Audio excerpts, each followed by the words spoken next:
창세기 1장 26절로부터 28절 말씀, 우리 한 목소리로 함께 말씀을 함께 읽습니다. 우리 함께 소리 맞춰 읽어봅니다. 하나님이 이르시되 우리의 형상을 따라 우리의 모양대로 우리가 사람을 만들고 그들로 바다의 물고기와 하늘의 새와 가축과 온 땅과 땅에 기는 모든 것을 다스리게 하자 하시고, 하나님이 자기 형상 곧 하나님의 형상대로 사람을 창조하시되 남자와 여자를 창조하시고, 하나님이 그들에게 복을 주시며 하나님이 그들에게 이르시되 생육하고 번성하여 땅에 충만하라. 땅을 정복하라. 바다의 물고기와 하늘의 새와 땅에 움직이는 모든 생물을 다스리라 하시니라. 아멘. 식사 잘 하셨어요? 오늘은 시간적 여유가 좀 있으셨으리라고 생각이 됩니다. 귀한 자리에 잘 오셨고요. 또 하나님께서 여러분에게 은혜를 더 풍성하게 베풀어 주시기를 축복합니다. 지난 주일오후 시간 우리는 온 율법과 선지자의 강령이라고 하는 말씀으로 함께 몇 가지 생각을 나누었습니다. 온 율법과 선지자의 강령, 이 강령이라는 말이 조금 어려운 말인데 쉽게 말하면 모든 계명들을 다 포함하는 그런 계명이다. 이걸 강령이라고 말합니다. 그거 안에 모든 것들이 다 들어갈 수 있다고 말할 때 이걸 강령이라고 말해요. 그래서 온 율법, 모세 오경을 포함해서 선지서들, 모든 구약의 성경들을 다 모으고 모았을 때, 그러면 성경이 가르치는 그 계명이 뭐냐? 한마디로 사랑이라 우리가 함께 나누었습니다. 그 사랑은 먼저 하나님을 사랑하는 것과 이웃을 사랑하는 것이다. 이렇게 나누어 봤어요.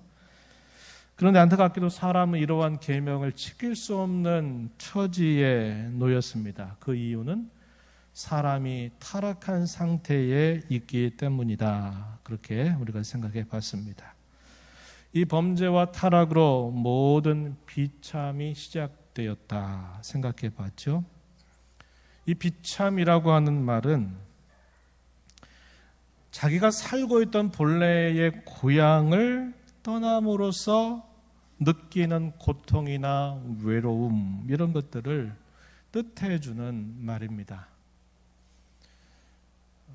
고향을 그리워하고 사모하고 고향에 있고 싶은데 어쩔 수 없는 처지로 강제로 그 고향에서 추방당해서 느끼는 외로움이나 고통, 이런 것들을 비참이다라는 말로 우리가 이해하는 표현입니다.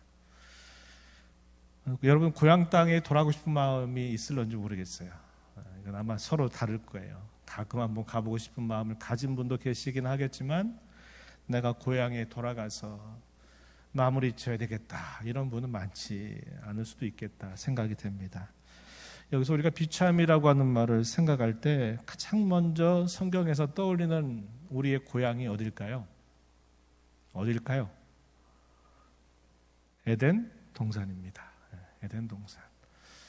에덴 동산에서 아담과 하와가 어떻게 됐나요? 추방당했어요. 우리가 그 땅에 있지 말고 나가자 그래가지고 스스로 나온 게 아니라 에덴 동산에서 강제 추방을 당한 겁니다. 너희는 앞으로 이곳에 못 들어와 그래가지고 두루 도는 화영검으로 그 동산으로 다시 들어오는 길을 막아버리셨어요.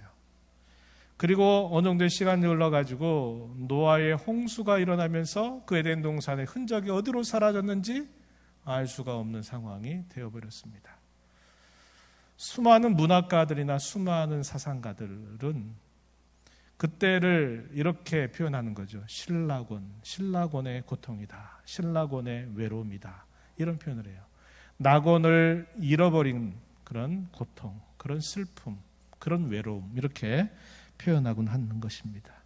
성경에서 가르쳐주는 그 신라곤의 고통이라고 하는 게 비참의 시작이다, 이렇게 우리가 표현할 수 있는 말이에요. 하나님의 면전에서 추방됨으로써 모든 비참함이 시작되었다 하는 것을 우리는 주목할 수 있어요. 거기에서부터 꼬리에 꼬리를 물고서 계속 비참한 일들과 결과들이 계속 펼쳐져 가는 역사가 어쩌면 인류의 역사다, 이렇게 말할 수 있을 것입니다. 오늘은 그러한 비참의 원인인 죄와 타락이 어떻게 시작되었는가를 함께 살펴보려고 합니다. 그러기 위해서는 하나님 우리 사람을 어떻게 지으셨는지, 그리고 사람 어떻게 해서 타락하게 됐는지 우리가 어쩌면 알고 있는 이야기를 한번 좀 잘 정돈해보는 시간이 될 것 같습니다. 먼저 사람의 창조에 대한 이야기를 좀 살펴봅니다. 성경은 우리 사람의 창조를 이야기할 때 두 가지를 이야기하는데, 하나는 사람을 하나님이 선하게 지으셨다. 이 말은 죄를 짓지 않은, 죄가 없는 상태로 우리 사람을 지으셨다 하는 것 한 가지를 말해주고, 또 한 가지 중요한 사실은 뭐냐면, 하나님 우리 사람을 지으실 때 사람은 특별하게 지으셨다는 것인데, 그것은 그분을 닮은 존재로 사람을 지으셨다는 거예요. 우리가 이걸 두고 하나님의 형상이다, 혹은 하나님의 모양이다, 이렇게 부르는 부분입니다. 그래서 사람은 하나님의 형상, 이걸 사람이라고 부르곤 한다 하는 겁니다. 이 두 가지를 우리가 좀 주목할 필요가 있다는 거예요. 이에 대한 이 창조, 사람 창조에 대한 중요한 배경을 이루는 말씀이 오늘 우리가 읽은 창세기 1장 26절로부터 28절의 말씀입니다. 다시 한번 눈으로 한번 보세요. 우리의 영상을 따라 우리의 모양대로 우리가 사람을 만들고 그들로 모든 것들을 다스리게 하자. 우리가 그 당시에는 잘 계시되지 않았지만 삼위일체 하나님의 그 모습이 여기 표현되고 있다는 것을 알게 되죠. 성부와 성자와 성령께서 우리의 모양과 형상대로 사람을 만들어 뭐 하도록 하자? 다스리게 하자라고 이렇게 논의를 하시고서, 의논하시고서 사람을 창조하시되, 남자와 여자를 창조하시고 또 그들에게 복을 주시면서 뭐라고 하시느냐? 생육하고 번성하여 땅에 충만하라, 땅을 정복하라, 모든 생물을 다스려라, 이렇게 그 사람에게 복을 주시면서 이런 말씀을 주시게 된 겁니다. 사람은 하나님의 형상을 따라 지음을 받았다라는 사실이고, 사람에게 하나님이 기대하신 것이 뭐냐? 하나님이 직접 다스릴 것을 이들을 대신해서, 이들이 하나님을 대신해서 잘 다스리도록 하기 위해서 우리 사람을 창조하셨다, 이렇게 성경은 우리에게 가르쳐 줍니다.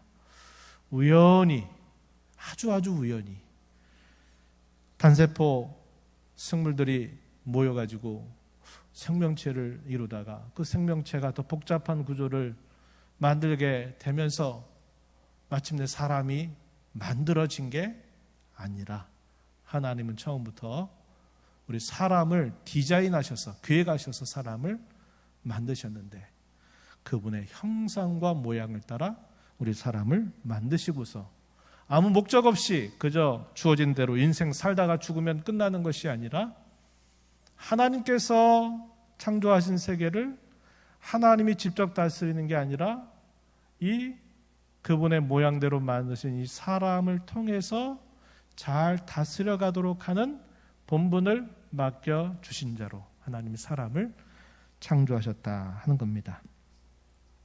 창조할 때 계속 반복되는 중요한 표현이 창세기 1장에 보면 반복구가 있어요. 후렴구 같이 반복되는 게 있는데, 그게 뭐냐면 하나님이 각 날을 마치실 때마다 그 만드셨던 창조물을 보시고 뭐 하셨다?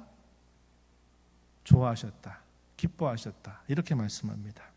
보시기에 좋았다 하는 표현이 반복이 됩니다. 그리고 사람의 창조를 다 마치고 나서, 6일 동안의 모든 창조를 마치고 나서 마지막 하시는 말씀, 창세기 1장 31절 말씀에서 결론적으로 이렇게 말씀하셨어요. 하나님이 지으신 그 모든 것을 보시니 보시기에 심히 좋았더라. 저녁이 되고 아침이 되니 이는 6째 날이니라. 여기 좋았다 하는 말, 제가 누차 말씀드리지만 정확한 의미는 선하다라는 뜻입니다.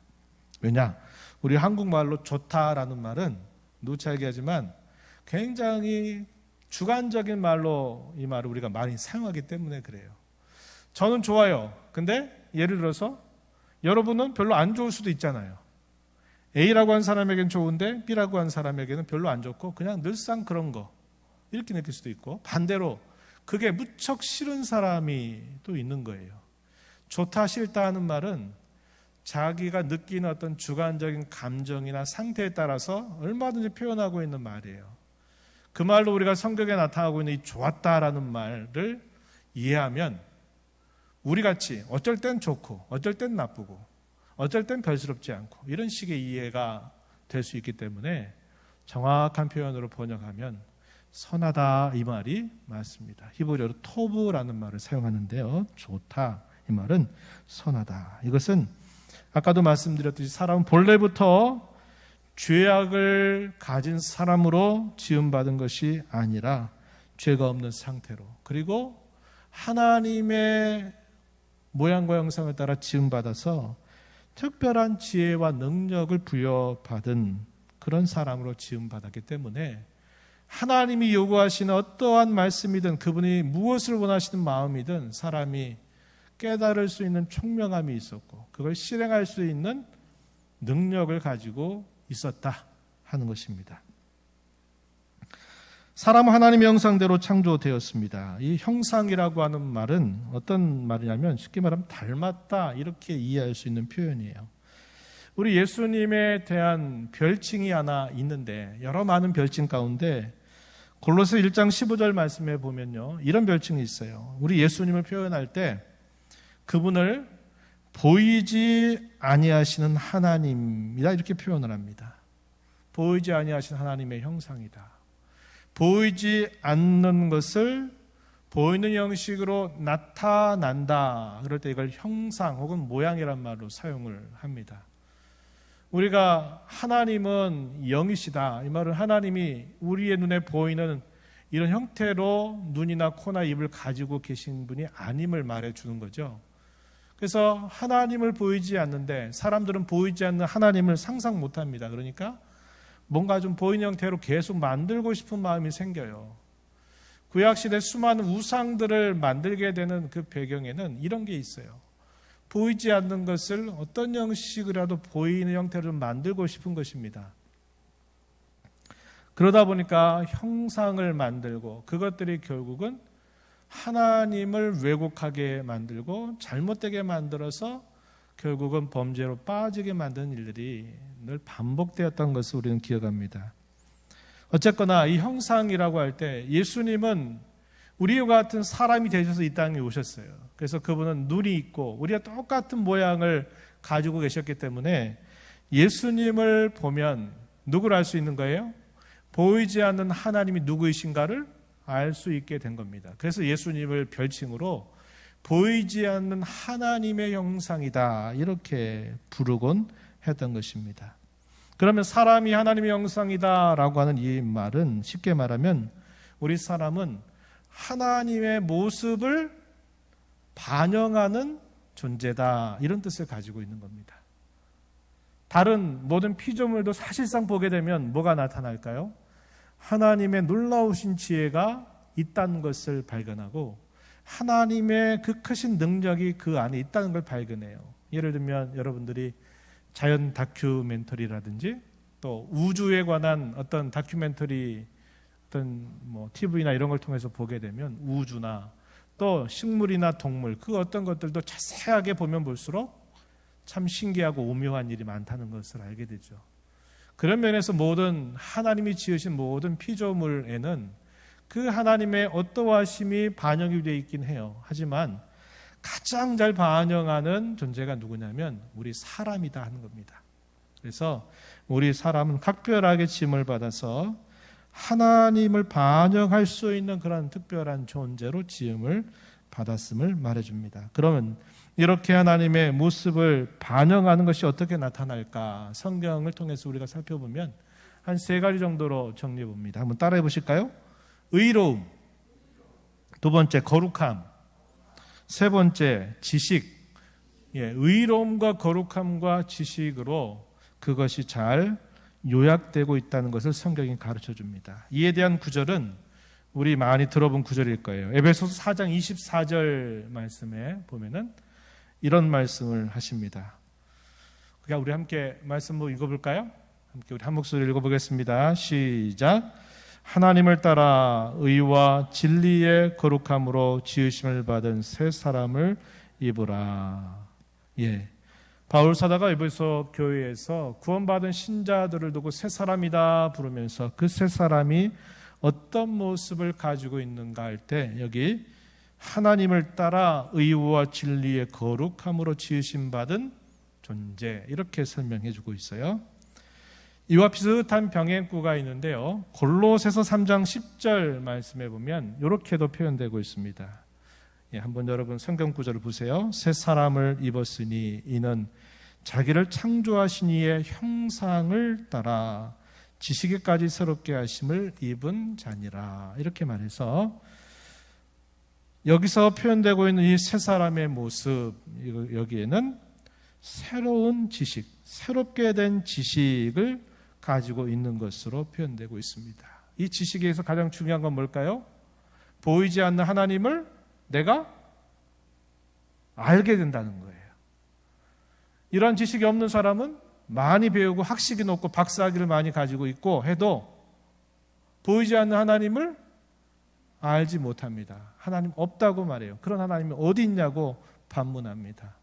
이 새로운 지식의 가장 귀한 것은 하나님을 안다는 거예요.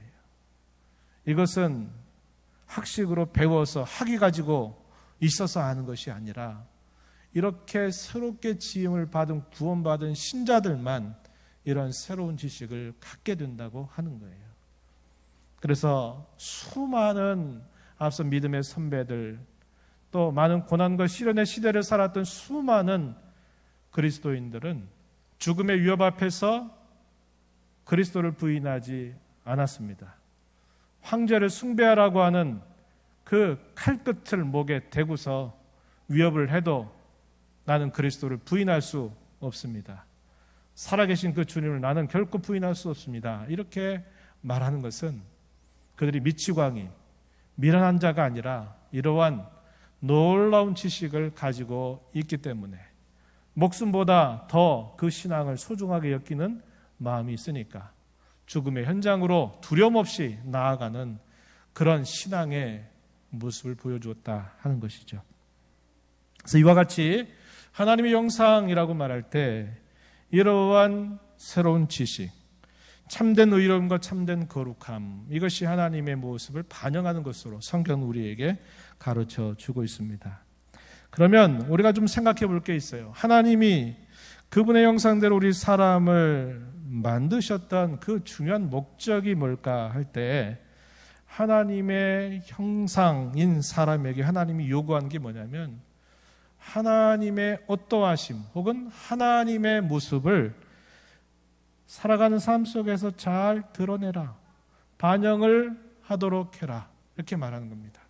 여러분이 살아가는 삶을 누군가 봤을 때 뭐를 볼 수 있어야 되냐면 저 사람과 함께하는 하나님이 계시구나를 보여주라는 거예요. 이것이 하나님이 사람에게 그분의 형상을 따라 지으신 중요한 목적이라고 하는 겁니다. 이름이 그리스도인이고 이름이 성도라고 불려지는데 그 사람의 모습을 보고서 하나님을 볼 수 없게 만든다면 뭔가 잘못된 삶을 살고 있는 것이다. 이렇게 단정해도 틀린 말이 아닌 것이에요. 이걸 몇 가지로 한번 나눠 생각해 봅니다. 크게 세 가지 정도 나눠 생각해 보는데 첫 번째는 하나님과의 관계에서 우리가 하나님의 형상을 따라 사는 모습은 어떤 모습일까? 두 번째는 그럼 사람과 사람 사이의 관계에서 하나님의 형상대로 사는 모습은 어떠한 모습이어야 될까? 세 번째는 우리가 사회를 이루어서 살아가는데 사회 속에서 내가 그 사회에서 어떠한 모습을 따라 살아가는 것일까? 이렇게 세 가지로 나누어 정리해 봅니다. 첫 번째는 하나님과의 관계에서는 이렇게 하는 겁니다. 한번 따라해 보시죠. 하나님을 알고 하나님을 사랑하고 하나님과 교제하는 것. 예. 하나님과의 관계에 있어서 우리가 그분의 영상을 잘 나타내는 가장 첫 번째 중요한 원칙은 뭐냐면 하나님을 아는 거예요. 이것은 성경을 배워서 지식적으로 아는 걸 뜻하는 정도가 아니라 그분의 속마음을 헤아리는 것을 말합니다. 아, 하나님은 이럴 때 이렇게 하는 것을 기뻐하시겠구나. 내가 어떤 일들을 할 때, 어떤 일들을 결정할 때 하나님 이걸 원하시겠구나 하는 것을 잘 살펴서 그대로 말하고 그대로 행하는 모습. 이걸 하나님을 안다. 이렇게 표현하는 말이죠. 하나님을 사랑하는 겁니다. 그분이 나를 존재하게 하고 나를 창조하시고 알몸으로 왔던 나에게 모든 필요한 것들을 지금까지도 공급해 주시고 계시고 수많은 시련과 유혹과 어려움 속에서 쓰러지고 넘어질 만한 수많은 위험 속에서도 이제까지 하나님이 건져주시고 붙들어주셔서 여기까지 오게 하신 그분의 은혜를 알고 그분을 사랑하는 것입니다. 그리고 그분과 교제하는 거예요. 교제. 이건 늘 강조하고 있는 아주 중요한 신앙의 자세입니다. 왜 이걸 첫 번째로 얘기하느냐? 요게 틀어지면 그 이후에 모든 것들이 다 제자리를 떠나게 돼 있기 때문에 그렇다는 겁니다. 그래서 우리 성도들이 살아가면서 얻는 중요한 지혜 중에 하나가 그거죠. 내 삶이 이렇게 저렇게 막 꼬이고 어려운 일이 닥치고 힘들어져요. 그러면 어떻게 하는가? 조용히 뭘 생각해 보느냐?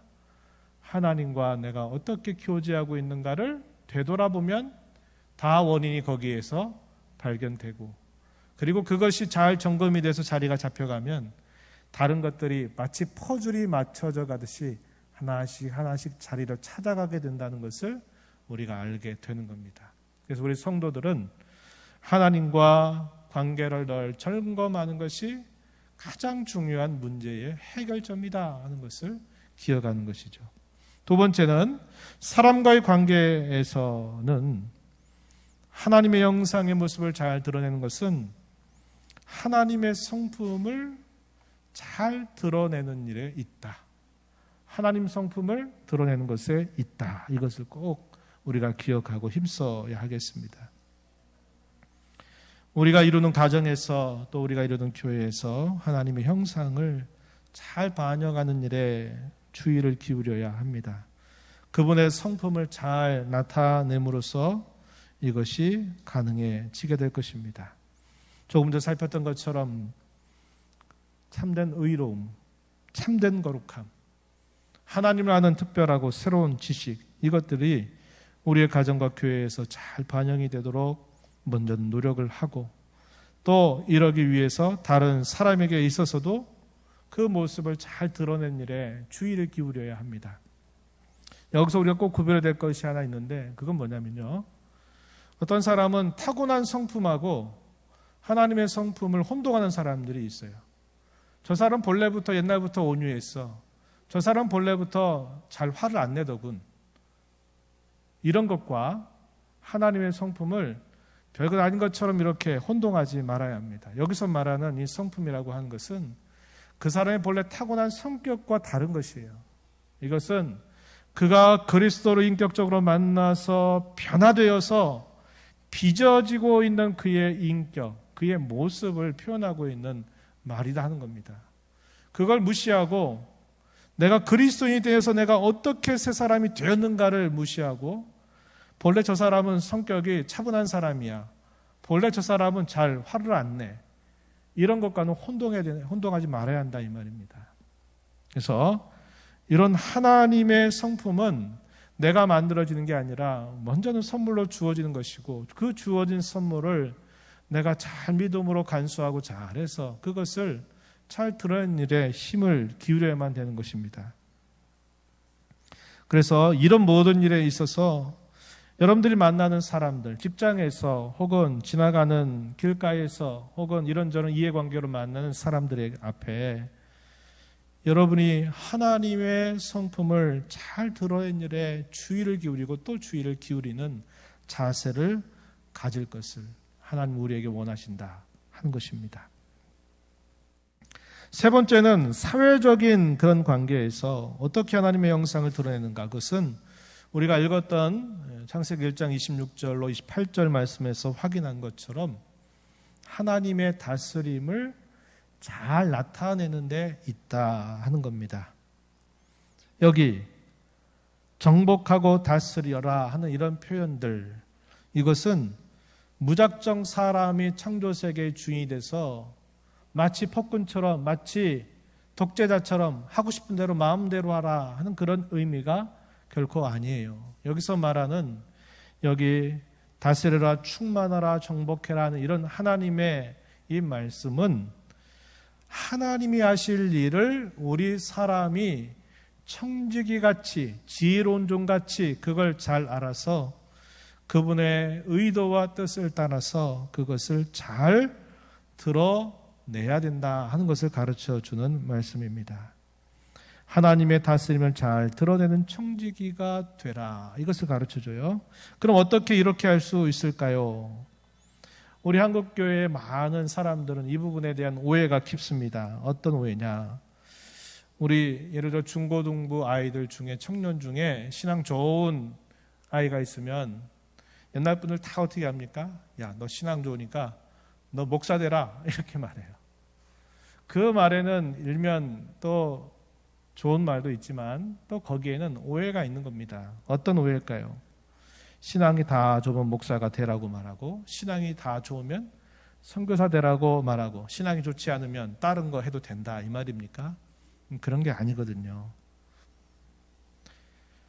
우리 종교개혁에 있는 우리 신앙의 선배들은 하나님이 각자에게 주신 은사가 다르고 각자에게 주신 역할이 다르기 때문에 자기에게 주어진 역할이 무엇이든지 간에 그것을 하나님이 자기에게 주신 천직, 하나님이 자기에게 주신 소명으로 이걸 여겨라. 그리고 그 여겨진 자리에서 내가 하나님의 모습을 잘 드러내도록 힘써가라는 거예요. 이걸 직업소명설이라고 부르곤 하였습니다.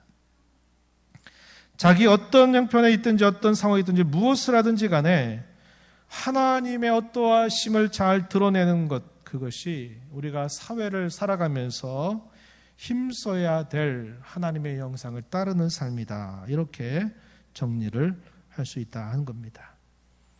하나님의 의로우신 통치가 내가 하는 직종에서, 내가 하고 있는 역할에서, 내게 주어진 자리에서 그것을 잘 드러내게 하는 일을 위해 기도하고 지혜를 구하고 힘써가는 자세를 가져야 한다 하는 것입니다. 조그만 사업장을 경영하든 또 가게를 운영하든 무엇을 하든지 간에 그걸 통해서 어떻게 하면 내가 하나님의 모습을 드러낼까를 찾는 거예요. 이런 일에 우리 한국교회는 많은 훈련들을 하지 않았어요. 무조건 신앙 좋으면 목사 되고 선교사 되라, 이렇게 말한 겁니다. 오히려 정말 훌륭한 정치인이 돼서 정치를 통해서 하나님의 살아계심을 좀 드러내봐라. 아니면 훌륭한 학자가 돼서, 훌륭한 경제인이 돼서, 훌륭한 사업가가 돼서 그 일을 통해서 하나님의 모습을 좀 반영해봐라. 이러한 거에 대해서는 별로 요구를 하지 않았고 가르치지를 않았던 거예요. 그러다 보니까 교회당에 와서는 신앙인답게 하고 신앙이 좋은데 직장에서 아니면 학교에서 살아가는 모습은 전혀 신앙인인지 아닌지를 분간할 수 없는 삶을 살아가는 것이 너무나 당연한 일처럼 여겨지게 되었다 하는 겁니다. 이게 이제 우리에게 큰 문제가 되었던 부분이에요. 우리는 우리에게 주어진 자리, 우리가 맡고 있는 자리, 역할, 그것이 어떠한 것이든지 간에 하나님의 의로우신 통치를 잘 드러내는 일에 힘을 기울이며 사는 것이 이 사회 속에서 하나님의 형상을 따라 살아가는 모습임을 기억하고 힘써야 합니다. 그러면 이렇게 세 가지 앞에서 나누었던 이 모든 일들, 예를 들면 하나님과 교제하는 일, 사람과의 관계 속에서 하나님의 성품을 잘 드러내는 일이나 사회 속에서 하나님의 의로우신 통치를, 하나님의 살아계심을 실현해가는 이 목적들의 가장 궁극적인 목적은 뭘까요? 우리 성경을 한번 보겠습니다. 이사야서 43장 7절 말씀 우리 한 목소리로 말씀 읽어보겠습니다. 내 이름으로 불려지는 모든 자 곧 내가 내 영광을 위하여 창조한 자를 오게 하라. 그를 내가 지었고 그를 내가 만들었느니라. 또 역시 조금 뒤로 가시 21절 말씀도 함께 우리 읽어보겠습니다. 시작. 이 백성은 내가 나를 위하여 지었나니 나를 찬송하게 하려 함이니라. 또 성경 잘하는 한 구절 또 소개합니다. 고린도전서 10장 31절입니다. 암송하는 구절이죠, 거의. 우리 함께 읽어보겠습니다. 그런즉 너희가 먹든지 마시든지 무엇을 하든지 다 하나님의 영광을 위하여 하라. 아멘. 여기 보시면 내가 내 영광을 위하여 창조한 자를 내게 오게 하라. 나의 찬송을 부리게 하려고 내가 그를 지었다. 이렇게 하시는 말씀. 그리고 먹든지 마시든지, 이것은 먹고 마시는 문제를 얘기한 것 같아요. 그런데 바울 사도가 이걸 보편적으로 이야기합니다. 어떤 말을 통해서? 다, 무엇을 하든지 다. 이 말은 먹고 마시는 문제만이 아니라 일하고 노력하고 아니면 즐기고 또 살아가고 취미활동하고 이 모든 일들을 다 포용해가지고 무엇을 하든지 다 뭘 위하여 하라? 하나님의 영광을 위하여 하라. 이렇게 가르쳐 주고 있어요.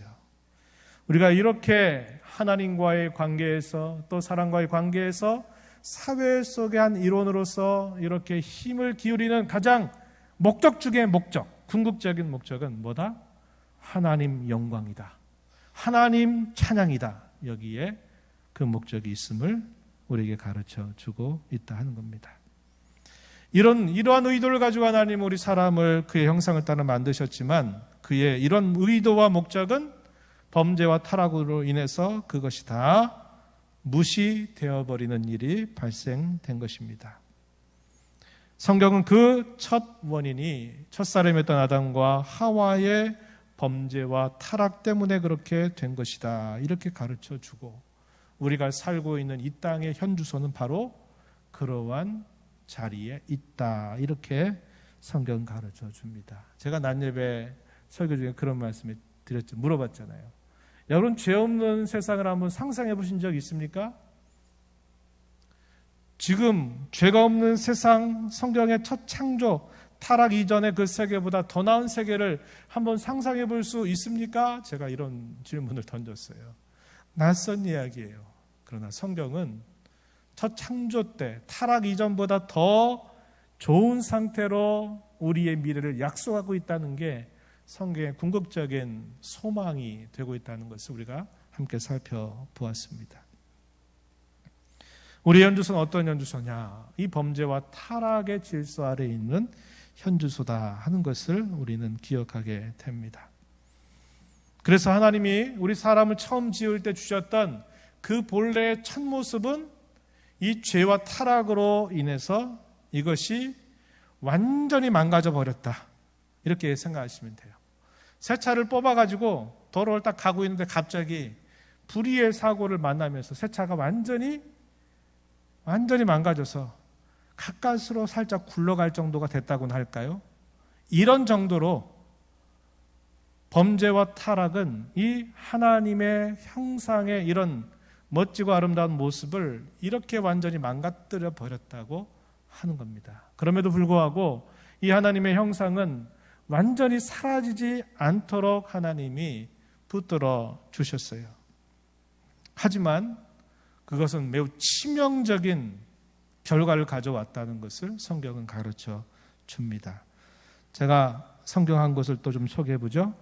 로마서 1장 20절 이하의 20절, 21절 우리 함께 말씀을 우리 소리내서 읽어봅니다. 시작.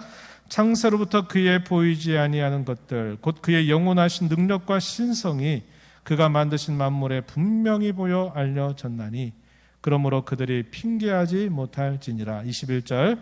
하나님을 알되 하나님을 영화롭게도 하지 아니하며 감사하지도 아니하고 오히려 그 생각이 허망하여지며 미련한 마음이 어두워졌나니.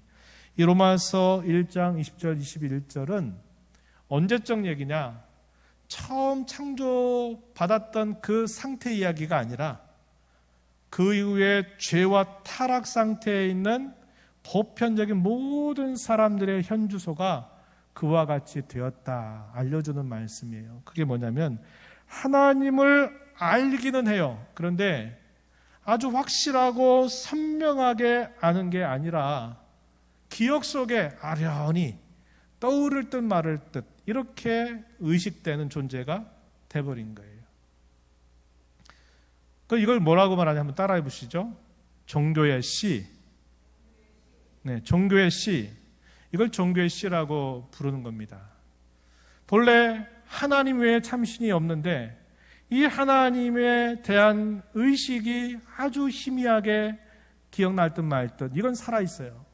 근데 성경에서 가르치는 하나님은 본성상 싫어해요. 그럼 어떻게 하느냐? 그 자리를 대신하는 우상들을 거기에다가 내가 설정해 만드는 거예요. 그래서 모든 다른 종교들이 만들어지게 되는 그 근본적인 원인은 뭐냐면 하나님의 형상이 치명적으로 망가져 버렸지만 여전히 조금 남아있는 그 신에 대한 생각, 그게 있으니까 사람들은 살아계신 하나님은 뒤로 몰아내고 그 자리에 다른 우상들을 그 자리로 대신 채우는 거예요. 그래서 옛날에 고대인들은 하늘에 떠있는 태양은 우리 사람과 능력에 있어서 다르다. 하늘에 떠있는 별들은 다르다. 우리는 이렇게 짧은 시간대도 이렇게 많은 변화를 겪는데 저 하늘에 떠있는 태양과 별들은 언제나 변하지 않더라. 그래서 태양과 별을 숭배하는 일이 생겨요. 그리고 그들이 먹고 사는 문제나 땅의 기근 문제가 심하니까 먹고 사는 문제에 가장 도움을 주는 존재, 그게 짐승이든 예를 들어 소라든지 염소라든지 양이라든지 이런 것들조차도 신이다 이렇게 생각하는 거예요. 왜? 쟤네들이 도와주지 않으면 우리는 굶어 죽는다 이렇게 생각을 하는 겁니다. 하늘의 비를 주관하는 신이 있다고 생각하고 그 신을 만들어요. 그 신 누굽니까? 바알신, 아세라신. 가나안 종교의 보편적인 특징이었어요. 우리를 도와주는 사람, 우리 먹고 사는 문제를 도와줄 수 있는 어떤 대상을 그 하나님의 자리에다가 대신 집어넣어서 그렇게 섬겨 사는 거예요. 왜 그러냐? 종교의 씨가 남아있기 때문에 그러하다는 겁니다. 이러한 사람들에게 있어서 보편적인 현상은 로마서 8장 7절과 8절 지난 주간에 읽었던 말씀에 보면 이렇게 말해요. 육신의 생각은 하나님과 원수가 된다. 하나님의 법에 굴복하지 않을 뿐만 아니라 굴복할 수도 없다. 그래서 육신에 있는 사람은 이렇게 말하면 구원받지 못한 모든 사람은 이 말입니다. 육신에 있는 사람은 하나님을 기쁘시게 할 수 없다. 완전히 단정적으로 이야기해요. 아니 그럴 수밖에 없다. 그럴 것이다가 아니라 뭐라고 말해요? 없다. 단언적으로 얘기하는 거예요. 모든 사람. 구원받지 못한 모든 사람은 다 똑같은 상태에 있다. 이렇게 가르쳐주고 있는 겁니다. 그런데 놀랍게도 우리는 큰 은혜를 받았어요. 어떤 은혜 받았습니까? 하나님이 우리를 찾아와 주셨어요. 어두워졌던 우리의 지식과 우리의 눈을 그분이 열어주셨어요. 그래서 어둠에서 빛으로 사탄의 권세에서 하나님께로 우리를 돌아서게 하셨어요. 이 세상 왕국의 바벨론 같은 성에 살던 저와 여러분을 새 예루살렘으로 우리를 바꾸어 주셨어요. 우리가 지혜가 있어서 우리가 그것을 얻기 위해 노력해서 얻어진 게 아니라 하나님의 값없이 주시는 은혜로 그렇게 눈을 뜨게 됐고 우리의 살던 현주소가 옮겨졌어요. 하나님 나라라고 하는 현주소로 옮겨졌어요. 그게 다 하나님 은혜로 주어진 선물이다 하는 겁니다. 요한복음 3장 3절과 5절 말씀, 우리 잘 아는 말씀인데 이것만 소개하고 마무리하겠습니다. 니고데모가 예수님에게 찾아와서 예수님께 이런저런 질문을 할 때 예수님이 니고데모에게 하신 말씀, 중요한 말씀 이렇게 하셨어요. 요한복음 3장 3절에 예수께서 대답하여 이르시되 아멘 아멘 너에게 이른다. 사람이 거듭나지 아니하면 하나님의 나라를 볼 수 없다. 이것도 역시 단언적인 말씀으로 예수님이 하신 거죠. 거듭나야만 하나님 나라를 볼 수 있다. 이렇게 말씀하셨어요. 5절 가서 또 비슷한 표현을 조금 다르게 표현했어요. 예수께서 대답하시되 아멘 아멘 너에게 이른다. 사람이 물과 성령으로 나지 아니하면 하나님 나라에 들어갈 수 없다. 이렇게 단언적으로 말씀하셨어요.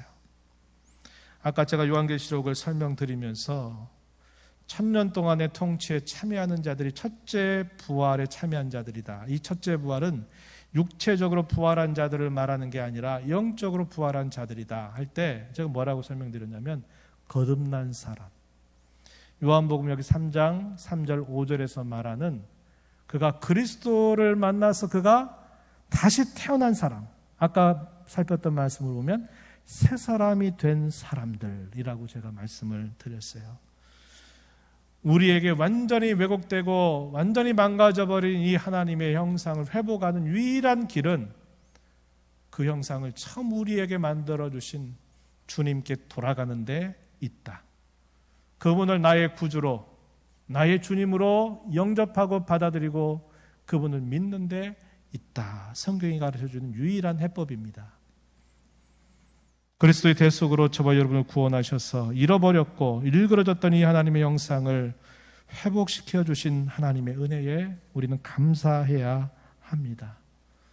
이 회복시켜 주신 하나님의 형상을 따라 우리는 하나님과 교제하는 일에 힘을 기울여야 되고 사람과의 관계 속에서 하나님의 성품을 반영하도록 힘을 기울여야 되고 우리가 살아가는 이 사회 속에서 하나님의 다스림이 드러나도록 힘을 기울여서 또 살아가는 자세를 가져야 합니다.